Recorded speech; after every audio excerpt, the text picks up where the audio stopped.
대상을 관념화시킨다라는 말을 들어보셨을 거라 생각합니다. 관념이란 말의 사전적 정의는 현실에 의하지 않는 추상적이고 공상적인 생각입니다.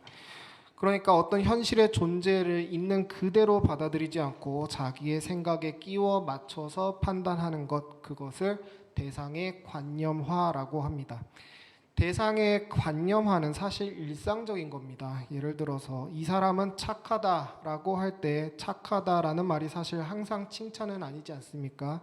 우리가 어떤 사람을 착하다라는 말로 그 사람을 관념화 시켜버리면 그 사람이 그 관념에서 벗어나기가 쉽지가 않습니다. 그래서 소위 착하다라는 사람이 한번 화를 내면 다른 사람이 화내는 것보다 더 큰 실망을 사게 되죠. 얘가 이런 애가 아닌데, 얘 의외네. 제가 왜 저러지? 이렇게 말이죠. 사실 누구나 할 수 있는 말을 한 것뿐인데 착하다고 일컬어지는 사람은 할 수 있는 말의 가지수가 적어지고 그만큼 다른 사람의 실망을 살 가능성이 높아집니다. 아무도 그런 관념 속에 갇히고 싶지 않겠죠. 그러므로 어떤 사람을 향한 관념을 그 대상의 실체보다 앞세우는 것은 보이지 않는 폭력과 같다라고 말할 수 있습니다. 그런데 이 관념화가 가장 무분별하게 일어나는 대상이 바로 하나님입니다. 하나님의 실체를 알려는 노력이 사람들에게 부족하니까 그분에 대한 관념만이 넘쳐납니다. 이런 걸 방지하기 위해서 하나님은 그분의 뜻을 언어의 형태로, 즉 성경으로 우리에게 주셨습니다. 그런데 문제가 뭡니까? 사람들이 그 글을 읽는 것은 마치 흔하고 재미없다라고 생각하면서 하나님의 뜻이 쉽게, 편하게, 우연스럽게, 자기 기준에서 자연스럽게 다가오길 선호한다는 것입니다. 예컨대 하나님의 음성, 나에게 주시는 마음, 생각, 직관, 하나님이 이렇게 생각하시는 것 같아. 하나님이 이걸 원하시는 것 같아. 하나님은 나의 이런 모습도 괜찮다고 하실 것 같아. 이렇게 성경 없이, 그러니까 언어로 기록된 객관적인 근거 없이 그냥 내 기호대로 관념을 만들어내고 그 관념대로 믿기를 좋아하고 그렇게 하나님의 뜻을 받는 것이야말로 글로 읽어서 아는 것보다 더 고귀하고 특별하고 좋은 것이라고 착각합니다. 특히 그런 사람에게 성경 구절 몇 개를 대면서 네가 그런 느낌은 그리고 생각은 성경과 다른데 라고 지적하면 어떻게 반응합니까? 그래, 너 참 잘났다 라면서 굉장히 기분 나빠하죠. 그러면서 하나님이 나한테 이런 마음을 주셨는데 어디 재미없게 성경을 피고 들이미냐고 반문합니다. 하지만 성경의 지지 없이 얻은 하나님의 뜻은 그분의 실체와는 다른 그저 관념에 불과합니다. 허상이라는 것이죠. 바로 그 점을 오늘 본문은 말하고 있고 사실 예레미야 전체가 그런 이스라엘의 거짓 관념들을 고치기 위한 말씀이라는 것을 기억하면서 이 예레미야서가 오늘을 사는 우리에게 무엇을 줄 수 있는지 함께 살펴보면 좋겠습니다.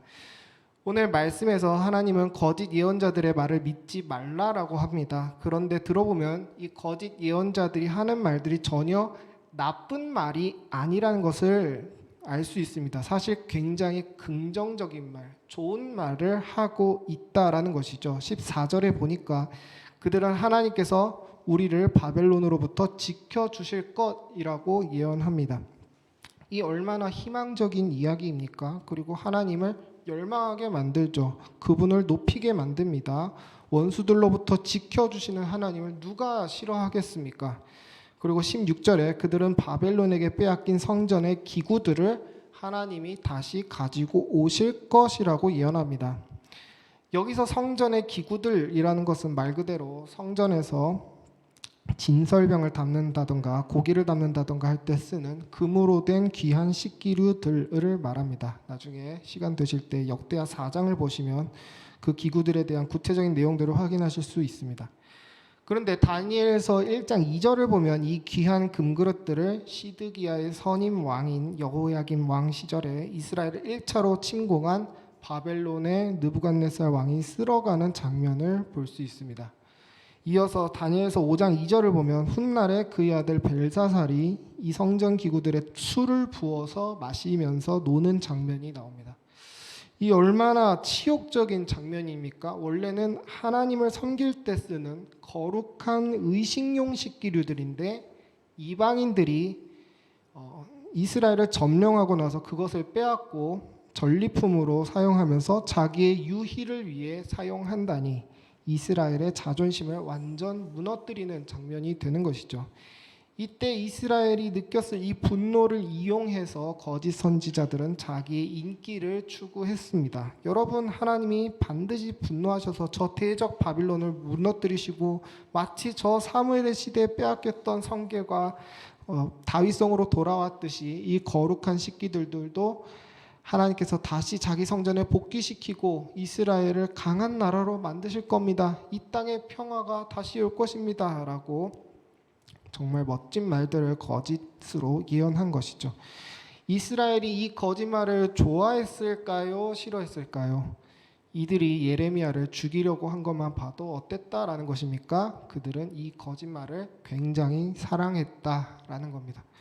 왜냐하면 자기들의 관념 속에서 하나님답다라고 하는 모습과 거짓 선지자들의 예언 속 하나님이 같은 모습이기 때문이죠. 그들에겐 당연히 하나님이 그러셔야 합니다. 조상들에게 약속의 땅으로 주신 곳을 하나님이 외면하시면 안 되죠. 이사야서 28장 9절에서 백성들이 말하는 대로 하나님이 이스라엘 신이신데 이스라엘이 망하면 누구에게 하나님이 찬송 받으시겠다는 겁니까? 저 이방인들은 하나님이 누군지도 모르고 역사도 없고 지식도 없는데 하나님 어떻게 우리를 망하게 하면은 하나님이 이 세상에서 그냥 지워져 버리시는 건데 어떻게 그러실 수 있습니까? 라고 하는 것이죠. 이렇게 그들 관념 속 하나님은 이스라엘을 버리는 것이 불가능한 하나님입니다. 하지만 그런 관념은 백성들이 하나님이라면 꼭 그래야만 한다는 듯이 하나님을 가둬놓고 마치 그 이외의 행동을 하면 하나님이 아니라는 식으로 하나님에게 족쇄를 채우는 것입니다. 그래서 실제 하나님은 그 족쇄를 완전히 산산조각 내버리십니다. 12절에서 하나님은 이스라엘에게 바벨론의 지배를 받으라고 명령하십니다. 13절에 더 나아가 하나님은 바벨론에게 순종하지 않으면 내가 너희를 어떻게든 죽이겠다고 라고까지 말씀하십니다. 다니엘서 1장 2절에 보시면 이스라엘 그렇게 귀하게 여기는 그 성전 기구들을 느부갓네살에게 넘긴 범인이 밝혀지는데 그 범인이 놀랍게도 하나님입니다. 주께서 유다 왕 여호야긴과 하나님의 전 그릇 얼마를 그의 손에 넘기심에 하나님이 넘기셨습니다. 이스라엘 사람들의 관념 속 하나님은 그 성전 그릇대기들을 애지중지해서 그 그릇 따위 때문에 분노하시는 하나님이었지만 실체의 하나님은 그런 건 쿨하게 버리셨습니다. 왜 그렇게 하셨습니까? 이스라엘의 잘못된 관념의 근간을 뒤흔드시기 위함이죠. 하나님 마치 이렇게 말씀하시는 것과 같습니다. 이스라엘아, 너희들이 살아야 내가 찬송을 받는다고 생각하니 너희가 없으면 내가 잊혀진다고? 그럼 그렇게 되나 한번 보자.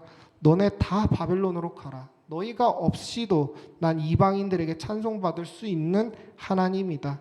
나는 너희가 없어도 충분히 영광스럽다. 금그릇들에 대해서도 이렇게 말씀하십니다. 너네는 성전에 그 금그릇들이 날 빛나게 한다고 생각하니 그럼 그 금그릇들 한번 다 치워보자. 내 존재의 영광이 그런 금그릇들 따위의 화려함에 의존해 있다라고 생각한다면 난 그런 거 하나도 필요 없다.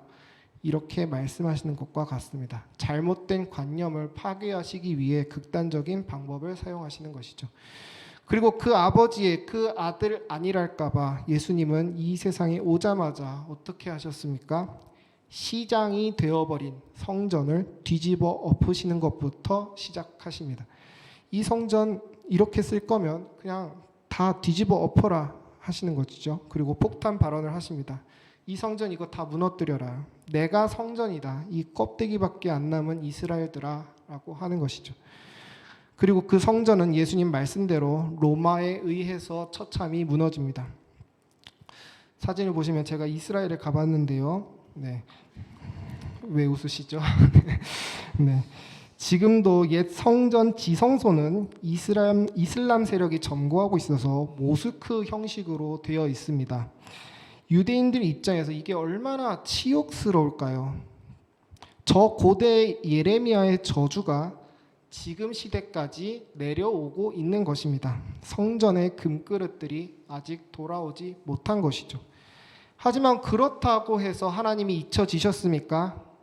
건물로서의 성전은 여전히 더럽혀져 있지만 하나님은 우리의 성전 삼으셔서 건물을 통해 받던 영광보다 더 큰 찬양을 우리를 통해 그리스도 안에서 받고 계시다는 사실을 믿으시기 바랍니다. 아멘. 중요한 건 말씀 속에 있는 실체의 하나님을 바라보지 않고 자기 관념 속에 하나님을 가둬놓고 헛되이 믿은 이스라엘의 불신앙의 결과가 얼마나 끔찍한 것인지 우린 말씀을 통해 경각심을 가져야 된다라는 것입니다. 그러면 우리가 가지고 있는 하나님에게 대한 잘못된 관념은 무엇일까요? 저는 개인적으로 하나님은 친구다라는 말을 하는 그 일반적인 의도를 굉장히 미워합니다. 무슨 말을 하고 싶을 때 그런 말을 꺼냅니까? 하나님은 친구니까 격식 없이 내 마음대로 아무 말이나 아무 행동이나 해도 다 이해받고 두려움 없이 보통 친구한테 하듯이 마음이 편해지고 싶을 때, 특히 가끔씩 실수하더라도 이해받고 싶고 죄책감을 털어내버리고 싶을 때 뭐라고 합니까? 하나님을 그렇게 어렵게 대하고 뭐 그럴 필요 있나? 우리 친구인데 이러는 것이죠. 여러분, 그건 관념입니까? 실체입니까? 성경을 봅시다. 요한복음 15장 14절에 너희는 내가 명한 대로 행하면 곧 나의 친구라. 여러분, 친구 사이에 상명하복이 있습니까? 벌써부터 일반적인 친구의 의미가 아니라는 것을 알 수 있겠죠. 하나님이 구약에서 친구로 인정한 인물 대표적으로 두 명 있습니다. 아브라함이랑 모세죠. 아브라함 뭐 했습니까? 칼 들고 자기 아들 바쳤습니다. 물론 하나님이 간신히 막으셨죠. 모세는 뭐 했습니까? 숨질 때까지 일만 했습니다. 그 정도는 돼야 하나님의 친구인데 우리 중에 하나님을 위해 자기 자식한테 칼 들 수 있는 사람이 있습니까? 우리 중에 모세처럼 숨지기 직전까지 일할 자신이 있는 사람이 있습니까? 우리 중에 하나님께 당신은 내 친구입니다 라고 감히 부를 자격이 있는 사람은 정말로 아무도 없습니다. 그런데 여러분, 정말 우리 하나님이 우리를 사랑하셔서 앞에서 말한 친구의 조건들을 본인은 다 지키셨습니다. 하나님이 아브라함처럼 우리에게 아들을 바치셨습니다. 하나님이 모세처럼 지금까지 우리를 위해서 일하고 계십니다. 친구 사이엔 상명하복이 없는데 그래서 우리는 하나님과의 언약을 맺어도 교만하게 이 정도 언약은 어겨도 돼. 이 정도는 뭐 작은 죄니까 하나님 뭐 은혜 많으시니까 뭐 용서해 주겠지 하면서 내가 판단해서 훌훌 털어버리는, 그렇게 우리는 언약을 가볍게 여기는데 오히려 하나님은 마치 명령에 복종하는 종처럼, 노예처럼 우리와 맺으신 언약을 한 번도 어긋남 없이 신실하게 지키고 계십니다. 도대체 이런 친구가 어디 있습니까? 여러분, 하나님이 자격 없는 우리의 친구가 되어 주시는 겁니다. 자기가 잘못해서 왕따 된 애 옆에 계셔 주시는 겁니다. 왜 이걸 모를까요? 애초에 성경에 하나님을 격식 없이 대해라는 말이 많을까요? 아니면 반드시 격식을 차리고 마음과 뜻과 정성을 다해서 섬기라는 말이 더 많을까요? 나중에 말라기 1장에서 확인하시기 바랍니다. 애초에 우리 관념 속에 있는 친구와 성경이 말하는 친구는 뭔가 달라야 하는데 우린 우리 편한 식으로 우리가 원하는 친구의 이미지를 하나님께 강요합니다. 그럼 우리의 그 자격 없음을 알면 하나님이 우리에게 너는 나의 친구다라고 하실 때 우리가 보여야 할 합당한 반응은 뭘까요? 우린 마땅히 납작 엎드려서 주님, 제가 염치가 없으면 없지, 이 죄인이 어떻게 감히 주님의 친구라고 불릴 자격이 있습니까? 아닙니다. 전 진짜 민망하고 죄송스러워서 제 입에 친구라는 말을 참아 담을 수가 없습니다. 주님, 저를 그냥 천한 종이라고 불러주십시오. 그런데도 하나님이 아니다, 내가 내 아들을 너에게 줬으니 넌 나의 친구다 라고 하시면 우린 더 이상 뭐라 말해야 할지 모를 정도로 황송해서 아무 말도 안 나와야 정상입니다. 그게 하나님의 친구라는 말의 실체입니다. 그런데 보통 하나님의 친구라는 말은 뭐 할 때 씁니까? 내 잘못에 대한 죄책감을 좀 덜어내 보려고, 하나님을 격식 없이 대할 때 느껴지는 그 어색함을 좀 덜어내보려고 결국 내 욕심을 위해서 쓰는 말 아니었습니까? 여러분, 하나님을 관념화시키면 당장에 내 감정이 값싼 은혜를 느낄지 모릅니다. 하지만 그 은혜라는 것은 실체 없는 감정, 즉 허상에 불과합니다. 진정한 은혜는 내가 느끼든 느끼지 못하든 우리를 위해 아들을 바치신 그 하나님의 놀라우신 행위이자 우리가 대수롭지 않게 여기는 언약을 성실하게 지키시는 그 하나님의 신실하심과 겸손입니다. 여러분, 부디 성경이라는 실체 안에서 이 진짜 은혜를 받아 누리시는 복된 하나드림교회 성도님들이 다 되시기를 정말 제가 가진 모든 진심을 담아서 주님의 이름으로 축원합니다. 여러분, 한간에 이런 말이 있습니다. 아예 모르는 것보다 적게 아는 것이 더 위험하다. 아까 하나님의 친구라는 표현도 전체적으로 성경을 종합해보지 않아서 오용하게 되는 것이죠. 여러분, 히틀러가 원래는 신학생이었다는 사실을 알고 계실 겁니다. 히틀러가 성경을 잘 알았다는 건 그의 나치당 연설문에서도 잘 드러난다고 하는데, 제가 연설문을 읽어보지는 않았지만 히틀러는 연설할 때마다 이런 표현을 자주 썼다고 합니다. 전능하신 하나님께서 우리 독일과 함께 하셔서 이 전쟁에서 승리를 안겨다 주실 겁니다 라고 외쳤다라는 것이죠. 제가 만약 히틀러에게 네가 말한 전능하신 하나님은 관념화된 하나님이다 라고 한다면 히틀러는 저에게 이렇게 말할 겁니다. 성경에 전능하신 하나님이라는 말이 있지 않냐? 내 관념에서 나온 말이 아니다. 성경에 있는 말을 한 것뿐이다 라고 하겠죠.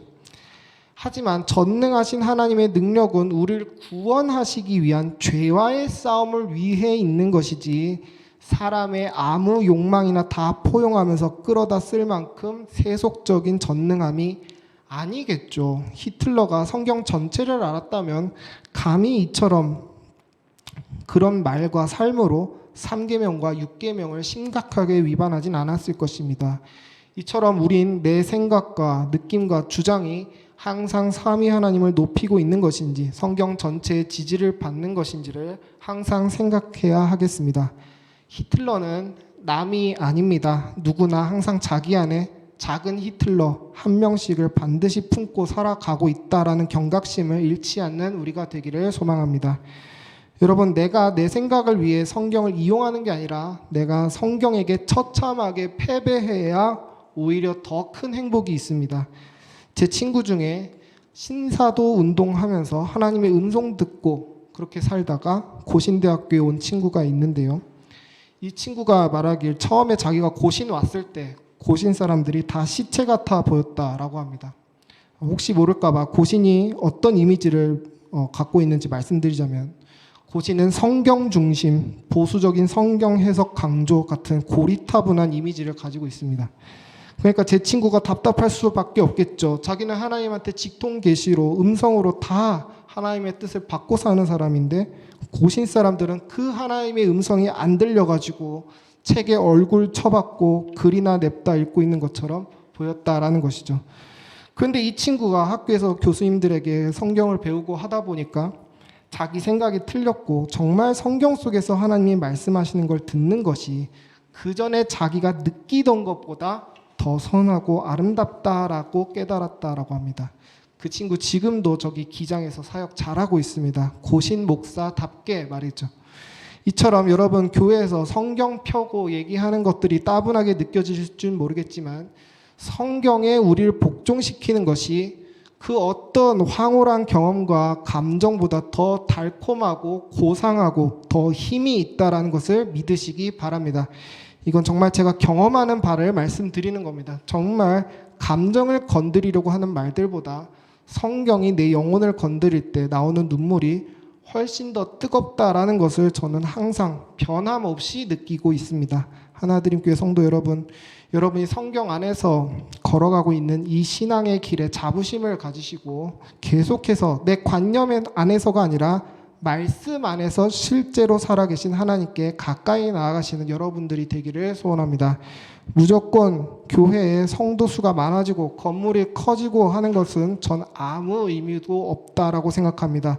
우리 안에 신앙이라고 가지고 있는 것이 허상에 불과하다면 오히려 그 상태로 부흥하는 게 더 큰 비극이라고 전 생각합니다. 느리고 더디더라도 우린 말씀이라는 실체를 가지고 있어야 합니다. 그 실체가 있는 진짜 그리스도인들이 초대교회 때 로마 제국과 싸워 이겼고 16세기엔 교황청과 싸워 이겼고 일제시대엔 신사참배 강요에 맞서 싸워 승리했습니다. 관념과 허상만 가지고는 싸울 수도 없고 이길 수도 없습니다. 마지막 시대 속에서 하나님께 말씀의 실체를 가진 자들이 가득 모여서 함께 승리하는 귀한 역사가 있기를 이 실체의 주인 되시는 우리 구주 예수 그리스도의 이름으로 축원합니다. 이 시간 말씀 기억하면서 나 무엇과도 주님을 바꾸지 않으리 함께 찬양할 텐데요. 이 실체 하나님을 내 관념의 하나님으로 바꾸는 나의 죄성을 우리가 자각하면서 또 하나님의 신실한 친구 되기 원합니다라는 가사의 그 친구라는 표현을 우리가 새롭게 돌아보면서 나보다 먼저 나를 온 마음과 정성 다해 사랑하셨던 나의 친구 하나님을 찬양하며 나아가겠습니다. 함께 찬양합시다.